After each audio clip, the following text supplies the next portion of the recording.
Aujourd'hui, on fait le point sur les tests de reconnaissance des ions, une méthode toute simple pour démasquer les ions invisibles dans une solution en les forçant à se montrer grâce à la couleur. Premièrement, le principe du test.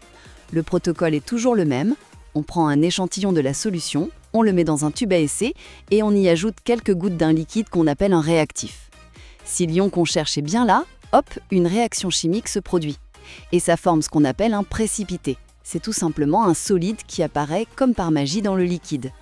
Et la clé, c'est sa couleur. Comment identifier les ions métalliques ? Pour ça, le réactif le plus courant, c'est la soude ou l'hydroxyde de sodium. Et là, c'est un véritable code couleur. Pour les ions cuivre, Cu2+, on obtient un précipité bleu. Pour les ions Fer2, Fe2+, on a un précipité vert. Et enfin, pour les ions Fer3, Fe3+, c'est un précipité couleur rouille qui apparaît. Impossible de se tromper. Et finalement, le cas particulier des ions chlorure. Pour eux, il faut changer de réactif. On utilise du nitrate d'argent.